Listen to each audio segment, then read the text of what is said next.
Welcome back. I'm with the legend Daryl Davis. Daryl, thank you again for coming on. Daryl, I wanted to start this segment off with a clip from Morgan Freeman that I thought was really just an interesting perspective on the idea of Black History Month. This was an interview Morgan did years ago, and I just wanted to hear what your thoughts were on that. Black History Month, you find ridiculous. Why? You're going to relegate my history to a month? Oh, come on. What do you do with yours? Which month is White History Month? No, well, come on, tell me. Well, I'm Jewish. Okay, which month is Jewish History Month? There isn't one. Oh, why not? Yeah. Do you want one? No. I don't either. I don't want a Black History Month. Black history is American history. How are we going to get rid of racism? Stop talking about it. I'm going to stop calling you a white man. Yeah. And I'm going to ask you to stop calling me a black man. I know you as Mike Wallace. You know me as Morgan Freeman. I thought there was a really interesting concept about not having Black History Month. I feel like if I went out to the world and said, let's get rid of Black History Month, I would be called a bigot and a racist. But Morgan Freeman brings up an interesting point of that Black history is American history. What is your take on that? Well, my take on that is this. I've been saying that very same thing longer than Morgan Freeman. I've been saying it now for 22 years that we need to get rid of Black History Month, and I'll tell you why. But before that, Mike Wallace should have known better.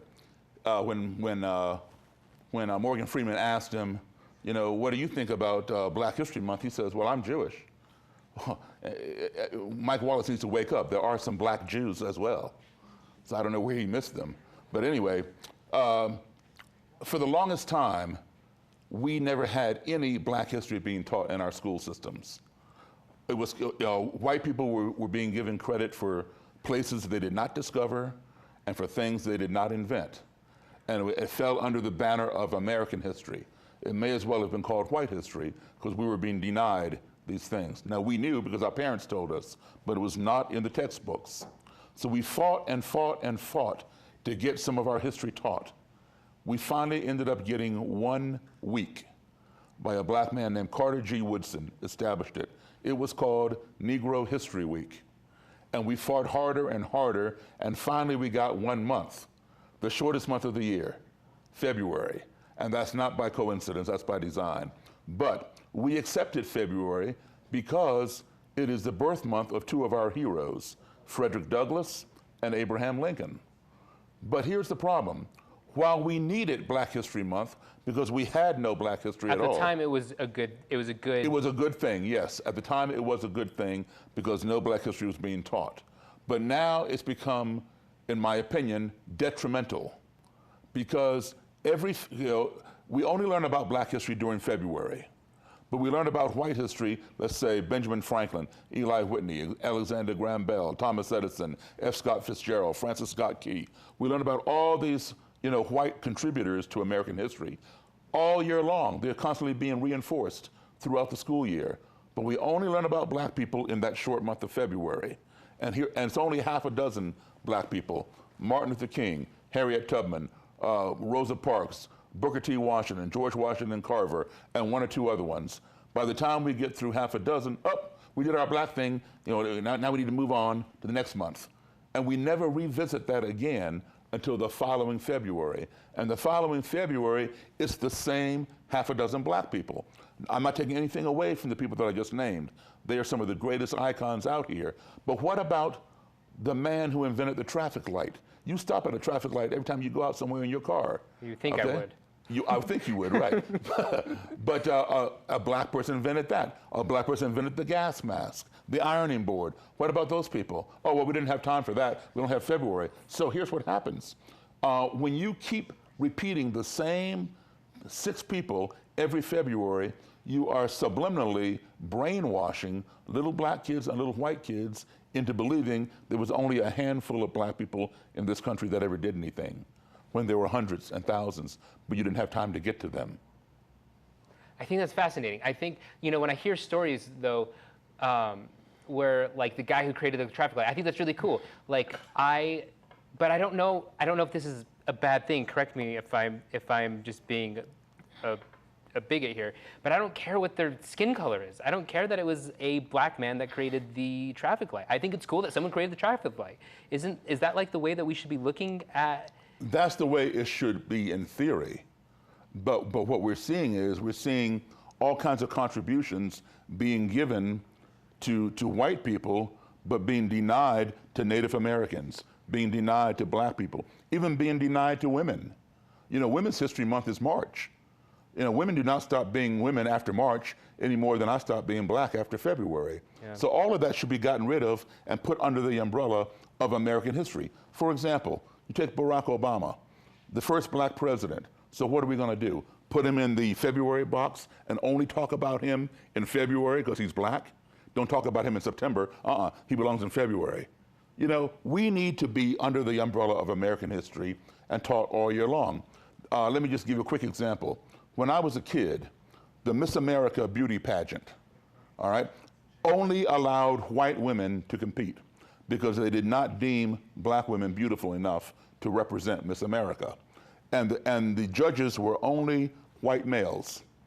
And the women only had two categories, the evening gown and the swimsuit. Women were not talented, they didn't have to write essays, they were objectified, all right?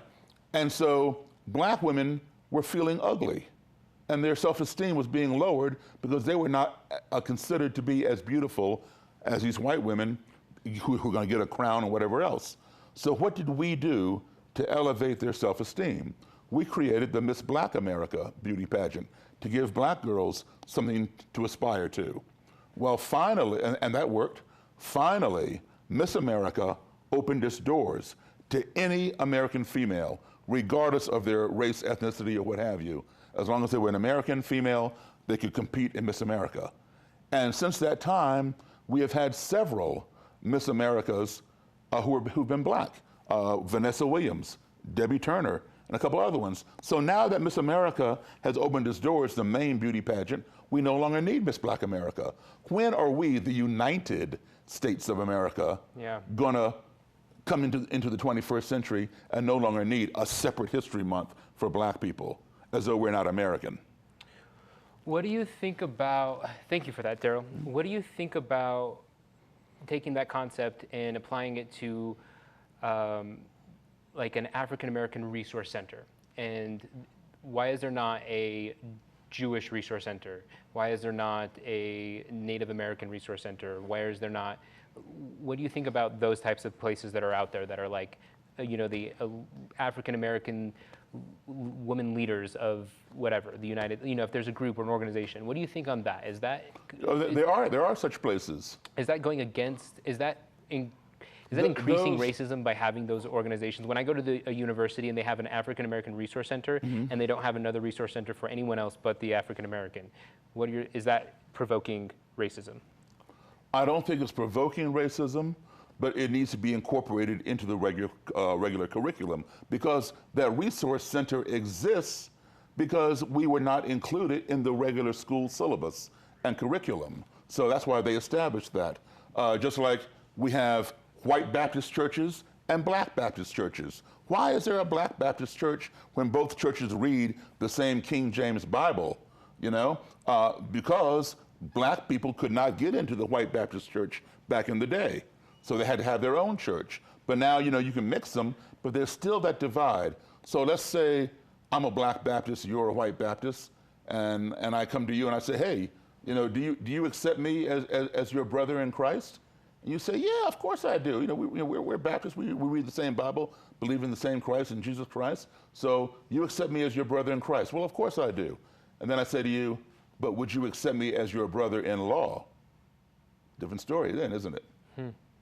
That's interesting. What about what Morgan Freeman said in the end of this video about, let's stop talking about it. Let's stop talking about racism because that is provoking it. What do you think on that? No, I disagree with him on that point, because our history, anybody's history, any country, we have the good, the bad, the ugly, and the shameful. It's all part of our history. And we should not omit history or try to rewrite it or erase it or sweep it under the carpet. Let's talk about statues, the statues that are being taken down right now around the country. The Confederate statues.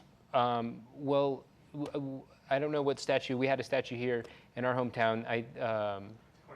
Cortez was getting taken down, and he was at a museum, and the statues were getting taken down. So what are your thoughts about renaming the schools, taking down statues? Do you think that is I can speak to the statues of the Confederacy, like Robert E. Lee, Stonewall Jackson, Jefferson Davis, and people like that, these slave owners and people who fought for maintaining slavery.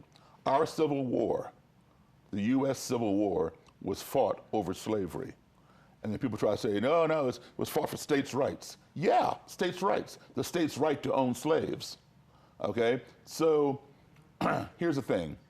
We went to war against Great Britain, and we beat Great Britain, which is why we celebrated a few weeks ago our Independence Day, July 4th. Absolutely. Right? The loser does not get to build his statues on the winner's land. So there are plenty of Americans of British descent who have ancestry who fought in the Revolutionary War. But because Britain lost, these Americans, these English Americans, don't go out and build statues of King George III and fly the Union Jack. We went to war against Japan when Japan bombed Pearl Harbor on December 7th, 1941. There are plenty of Japanese Americans in this country. They don't go out and build statues to Emperor Hirohito to honor their ancestors who attacked us. So as long as they are on the winning team, we can keep the names. We can keep George Washington, even though he had rumors or whatever. He was a president.